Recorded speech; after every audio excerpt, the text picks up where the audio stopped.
কৰি চাওঁ আহা 7.12 1 তলৰ ভগ্নাংশ কেইটাক লঘিষ্ঠ আকাৰত প্ৰকাশ কৰা 145/60 45/60 লঘিষ্ঠ আকাৰত প্ৰকাশ কৰা প্ৰথম প্ৰশ্নটো আছে কোৱেশ্চন নম্বৰ 1 ৰ সমাধান 45/60 এই ভগ্নাংশটো লঘিষ্ঠ আকাৰত প্ৰকাশ কৰিব লাগে তো লঘিষ্ঠ আকাৰত প্ৰকাশ কৰাৰ নিয়মটো কি আছে চোৱা যে ভগ্নাংশটো নিউমেৰেটৰ আৰু ডেনোমিনেটৰ সাধাৰণ উৎপাদক কি আছে কমন ফেক্টৰ সাধাৰণ উৎপাদক এটা 45 সংখ্যাটোৰ এককৰ ঘৰত কি আছে 5 এককৰ ঘৰত 5 থাকিলে এই সংখ্যাটো 5 এৰে ডিভাইড হ'বই এতিয়া নিউমেৰেটৰৰ হৈ গল ডেনোমিনেটৰৰ এককৰ ঘৰত কি আছে ডেনোমিনেটৰ কিমান আছে 60 ডেনোমিনেটৰৰ এককৰ ঘৰত কি আছে 0 যদি থাকে সেই সংখ্যাটো 5 এৰে ডিভাইড হ'ব 2 এৰে ডিভাইড হ'ব গতিকে এতিয়া কমন ফেক্টৰ কি হল 5 হল নিউমেৰেটৰো 5 এৰে ডিভাইড হয় ডেনোমিনেটৰো 5 এৰে ডিভাইড হয় গতিকে প্ৰথমতে 5 এৰে ডিভাইড কৰি লওয়া 5 এৰে ডিভাইড কৰিলে কিমান হ'ব 45ক 5 এৰে যদি হৰণ কৰা 5 এৰে 45ক 5 এৰে ডিভাইড কৰা হৰণ কৰা তেন্তে কিমান বাৰ যাব 5 9 গুণ 45 5 এৰে কেইবাৰ যাব 9 বাৰ তো 9 টো ওপৰত লিখিবা ইয়াক 5 এৰে হৰণ কৰিলা 5 এৰে হৰণ কৰোতে কিমান বাৰ গল 9 বাৰ গল গতিকে 9 বাৰ গল 45 কটা গল তাৰ পিছত তলত 60 আছে 60 টো 5 এৰে হৰণ কৰা 5 12 60 5 এৰে 12 বাৰ যাব 12 60 টো কাটি দিয়া কটা গল 5 এৰে 12 বাৰ 5 এৰে 9 বাৰ তেনেকে হৰণফলটো 5 এৰে হৰণ কৰিলা হৰণফলটো 9 পালা হৰণফলটো 9 লিখিলা 5 এৰে হৰণ কৰিলা 60 হৰণফলটো 12 পালা 12 লিখিলা এতিয়া ওপৰত 9 আছে তলত 12 তে এই সংখ্যা দুটাৰো কমন ফেক্টৰ আছে নেকি সাধাৰণ উৎপাদক আছে নেকি আছে 9 সংখ্যাটো 3 ৰে হৰণ যায় 12 টো 3 ৰে হৰণ যায় তো 9 সংখ্যাটো 3 ৰে হৰণ কৰিলে হৰণফল কিমান পাব 3 গুণ 9 3 ৰে হৰণ গল 12 কো 3 ৰে হৰণ কৰিব লাগিব ওপৰৰ সংখ্যা অৰ্থাৎ নিউমেৰেটৰক 3 ৰে ডিভাইড কৰিলে ডেনোমিনেটৰো 3 ৰে ডিভাইড হ'বই লাগিব যদি নহয় তেতিয়া হলে কটাকটি ভুল হ'ব বা লঘিষ্ঠ আকাৰলৈ নিয়াটো ভুল হ'ব 3 ৰে কিমান বাৰ গল 9 টো 3 টাইমছ 3 টাইমছ 3 গুণ 9 3 ৰে হৰণ কৰিলো কিমান পালো ভাগফল 3 12 কো 3 ৰে হৰণ কৰিলো 3 ৰে হৰণ কৰিলে 3 4 গুণ 12 3 ৰে হৰণ কৰিলে কিমান পোৱা গল 4 এতিয়া নিউমেৰেটৰ 3 ডেনোমিনেটৰ 4 ইয়াত কমন ফেক্টৰ বা সাধাৰণ উৎপাদক নাই একৰ বাহিৰে আন কোনো সাধাৰণ উৎপাদক নাই গতিকে এইটোৱে হ'ব 45/60 ৰ লঘিষ্ঠ ৰূপ 3/4 নেক্সট ভগ্নাংশটো আছে 90/150 90/150 ডিভাইড কৰিবা ডিভাইড তে দুইটা সংখ্যাতে এককৰ ঘৰত 0 আছে 10 এৰেও ডিভাইড হয় 5 এৰেও ডিভাইড হয় 2 এৰেও ডিভাইড হয় এতিয়া 90 সংখ্যাটোক 5 এৰে ডিভাইড কৰিলে কিমান হ'ব বা 90 সংখ্যাটো পুনে আমি কি লিখিম 5 নি লিখি ইয়াত দেখা পাইছো যে 10 এককৰ ঘৰত 0 আছে এককৰ ঘৰত 0 আছে তো দুইটা সংখ্যাই আমি 10 এৰে হৰণ কৰিব পাৰো 90 সংখ্যাটো 10 এৰে হৰণ কৰিব পাৰো 150 সংখ্যাটোকো 10 এৰে হৰণ কৰিব পাৰো কমন ফেক্টৰ 10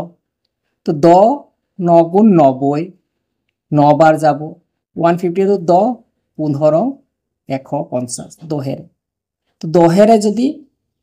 কমন ফেক্টৰ 10 আছে 10 এৰে যদি ডিভাইড কৰো তেন্তে 9 টাইমছ গল 150 ক 10 এৰে ডিভাইড কৰিলে 15 টাইমছ গল এতিয়া 9 আৰু 15 ইয়াত কমন ফেক্টৰ আছে নে নাই হেতু চাবা নিউমেৰেটৰ 9 টো কিহেৰে ডিভাইড হয় 3 ৰে ডিভাইড হয় 9 এৰে ডিভাইড হয় 15 সংখ্যাটো 3 ৰে ডিভাইড হয় 5 এৰে ডিভাইড হয় 15 এৰে ডিভাইড হয় তো 9 সংখ্যাটো 3 আৰু 9 15 to 3 5 15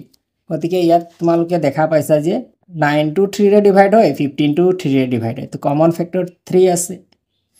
তো 9 ক 3 रे ডিভাইড কৰিলে কিমান হ'ব 3 3 যা 9 কিমান টাইমস গল 3 টাইমস ঠিক একে ধৰণে 15 15 ক 3 ৰে ডিভাইড কৰা 3 5 যা 15 5 5 Times goal 9 3 Times 3 to 9 to 3 रे डिवाइड করতে 3 টাইমস 15 to 3 रे डिवाइड করতে 5 টাইমস তো কিমান টাইমস গল বা ভাগফল কিমান আছে ভাগফলটো লিখা হয় 3 ভাগফল 3 রে ডিভাইড করতে ভাগফল 3 15 ক 3 রে ডিভাইড কৰিলে ভাগফল 5 তো ওপৰত অৰ্থাৎ নিউমেৰেটৰ কিমান পালো 3 3 আৰু ডেনোমিনেটৰ 5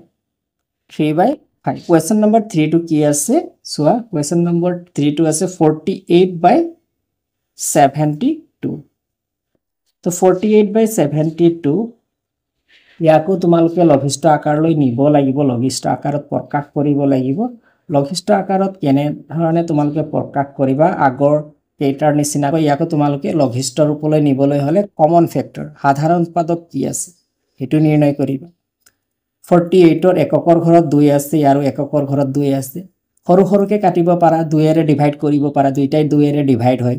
2 এৰে ডিভাইড হলে এটা এটা কেনেকাও কাটিব পাৰিবা 2 এৰে ডিভাইড 4 টু 2 এৰে কাটা 4 টু 2 এৰে কেইবাৰ যাব 2 বাৰ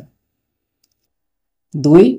4 টু 2 এৰে 2 বাৰ 4 কাম মানে 2 এৰে হৰণ কৰিলে কিমান ভাগফল পাম 2 2 লিখা হল 8 8 ক 2 এৰে হৰণ কৰিলে ভাগফল কিমান পাম 4 7 7 ক 2 এৰে ডিভাইড কৰিলে হৰণ কৰিলে ভাগফল কিমান পাম 3 আৰু বাকি কিমান থাকিব 1 1 টু বাকি থাকিব হে বাকিটো 2 ৰ দহকৰ ঘৰত বহিব ইয়ালৈ আহিব একক স্থানত তাৰ মানে এককৰ দহকৰ পৰা দহকৰ স্থান 7 ৰ পৰা 6 10 কটা গল 1 2 থাকিলে 1 2 টু এককৰ ঘৰত 1 2 2 12 হল তে 12 ক 2 এৰে ডিভাইড কৰিলে 12 ক 2 এৰে ডিভাইড কৰিলে কিমান টাইমস যাব 6 টাইমস অৰ্থাৎ 12 ক 2 এৰে হৰণ কৰিলে 6 পাৰ গল এটো পালা 24/36 আকৌ দেখিলা এককৰ ঘৰৰ অংকটো যুগ্ম আছে আকৌ 2 এৰে যাব 2 এৰে ই এবাৰ যাব 2 এৰে হৰণ কৰিলে 4 টু 2 2 গুণ 4 2 টু 2 এৰে একবাৰ হৰণ কৰিলে একবাৰ যাব ভাগফল একবাৰ ভাগফল 1 পাম আকৌ 4 টু 2 এৰে হৰণ কৰিলে ভাগফল 2 পাম অৰ্থাৎ 24 ক 2 এৰে হৰণ কৰিলে 12 ওলালে আকৌ ইয়াকো এটা এটাকে কাটিব পাৰা 3 ক 2 এৰে হৰণ কৰিলে এবাৰ গল 2 এৰে হৰণ কৰিছো 2 1 2 2 হে কটা গল 3 কটা যোৱা নাই 2 কটা গল 1 এটা ইয়াত আহিলে 1 2 এটা ইয়াত আহিলে 1 2 6 1 2 আৰু 6 লগ লাগিলে 16 হল 16 টু 2 এৰে 8 বাৰ 16 টু 2 এৰে 8 বাৰ গল গতিকে 18 পালো তে 12 12 টু 2 এৰে হৰণ কৰিলে ডিভাইড কৰিলে 6 বাৰ 2 6 গুণ 12 18 টু 2 এৰে হৰণ কৰিবা 2 9 গুণ 18 অৰ্থাৎ ওপৰত 2 এৰে হৰণ কৰিছো তলতো 2 এৰে হৰণ এই বস্তুটো মিলি থাকিব লাগিব 2 এৰে হৰণ কৰিলে 2 এৰে গতিকে যদি কেনেবাকে ইয়াত 2 এৰে কৰিছে 3 এৰে কৰিলে ভুল হৈ যাব ইয়াত 2 এৰে 12 হৰণ কৰা হৈছে হেবাবে 18 কো 2 এৰে হৰণ কৰিব লাগিব 2 এৰে হৰণ কৰিলে ভাগফল কিমান 9 তে 6 ক 3 এৰে হৰণ কৰিলে ভাগফল 3 এৰে হৰণ কৰিলে 3 2 গুণ 6 ভাগফল 2 9 ক 3 এৰে হৰণ কৰিলে 3 3 গুণ 9 গতিকে কটাকটি কৰি আমি হেখত যেটো সংখ্যা পালো ইয়াৰ কমন ফ্যাক্টৰ নাই 2/3 1 ৰ বাহিৰে বেলেগ কমন ফ্যাক্টৰ নাই গতিকে ওপৰত নিউমেৰেটৰ 2 হ'ব ডেনোমিনেটৰ 3 হ'ব গতিকে কোৱেশ্চন নম্বৰ 3 ইয়াৰ হৈছে ভগ্নাংশটো লঘিষ্ঠ আকাৰ বা ৰূপ কোৱেশ্চন নম্বৰ 4 4 টু কিমান আছে সোৱা 4 টু আছে 32 32/80 32/80 আছে 32/80 ডিভাইড কৰিবা 32 এককৰ ঘৰত যুগ্ম সংখ্যা আছে আৰু এককৰ ঘৰত হয় ন গতিকে দুইটা সংখ্যাই 2 এৰে ডিভাইড হয় 32 ক ডিভাইড কৰিবা 32 ক 2 এৰে ডিভাইড কৰিলে 2 1 গুণ 2 হাতে গল 1 2 6 গুণ 12 অৰ্থাৎ 16 বাৰ আমি ইয়াক কেনেকৈ কাটিব পাৰো 3 ক 2 এৰে হৰণ কৰিলে এবাৰ 3 2 কটা গল 2 এৰে হৰণ কৰা 2 হে কটা গল 1 ইয়ালৈ আহিলে 12 হল 12 ক 2 এৰে কাটিলে 6 বাৰ ইয়া 8ক 8ক 2ৰে ডিভাইড কৰিলে 4 বাৰ 0ক 2ৰে ডিভাইড কৰিলে 0 বাৰ গতিকে 16/40 তে 16/40 ক আকৌ ডিভাইড কৰিব পাৰিবা যুগ্ম সংখ্যা 16ক 2ৰে 8 বাৰ 40ক 2ৰে 20 বাৰ 40ক 2ৰে 20 বাৰ তে এই সংখ্যা দুটা আকৌ হৰণ যায় কমন ফ্যাক্টৰ আছে কমন ফ্যাক্টৰ 2 2 আছে 2 কমন ফ্যাক্টৰ আছে গতিকে 8ক 2ৰে ডিভাইড কৰিলে 2 এৰে ডিভাইড কৰিলে 4 ভাগফল 20ক 2ৰে ডিভাইড কৰিলে ভাগফল 10 এতিয়া দেখা পাইছা আকৌ কমন ফ্যাক্টৰ আছে দুইটাতে 4ক 2ৰে ডিভাইড কৰিলে ভাগফল 2 10ক 2ৰে ডিভাইড কৰিলে ভাগফল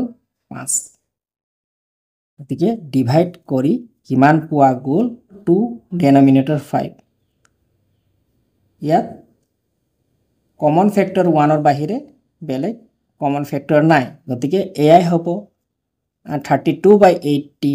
ভগ্নাংশটোৰ লঘিষ্ঠ ৰূপ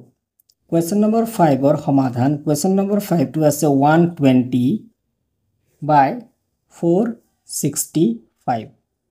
এককৰ ঘৰত 0 আছে 5 আছে গতিকে দুইটা সংখ্যাতে কমন ফ্যাক্টৰ সাধাৰণ উৎপাদক 5 আছে গতিকে দুইটা সংখ্যাকে 5 ৰে ডিভাইড কৰি লবা 120 ক 5 ৰে ডিভাইড কৰি লবা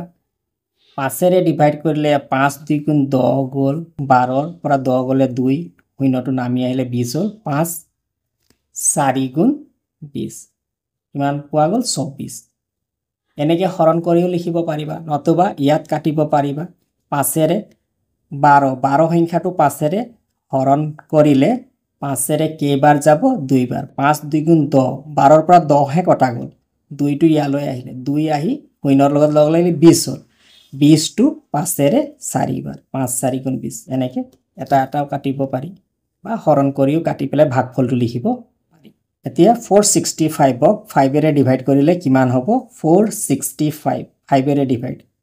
5 9 গুণ 45 45 গল 46 ৰ পৰা 45 গল 1 বাকি থাকিলে 15 5 3 গুণ 15 তো 5 ৰে হৰণ কৰাত কিমান 93 পোৱা গল ইয়াক এটা এটা কাটিলে 46 ক 5 ৰে কাটিলে 5 9 গুণ 45 45 কটা গল 1 বাকি থাকিলে 1 ইয়ালৈ আহিলে 15 15 5 ৰে 3 বাৰ এনেকে কাটিব পাৰি 93 পোৱা গল আৰু ইয়াত 24 সংখ্যাটো 3 ৰে ডিভাইড হয় 93 সংখ্যাটো 3 ৰে ডিভাইড হয় গতিকে কমন ফ্যাক্টৰ 3 আছে 3 ৰে ডিভাইড কৰি লবা 24 ক 3 ৰে ডিভাইড কৰিলে 8 টাইমছ আৰু 93 3 ৰে 9 টো 3 ৰে 3 বাৰ 3 টোক 3 ৰে ডিভাইড কৰিলে এবাৰ ওপৰত অৰ্থাৎ নিউমেৰেটৰ 8 ডিনোমিনেটৰ 31 8/31 এই সংখ্যা দুটাৰ কমন ফ্যাক্টৰ 1 ৰ বাহিৰে বেলেগ কমন ফ্যাক্টৰ নাই গতিকে এই ভগ্নাংশটোৱে হ'ব 120/465 ৰ লঘিষ্ঠ আকাৰ বা লঘিষ্ঠ ৰূপ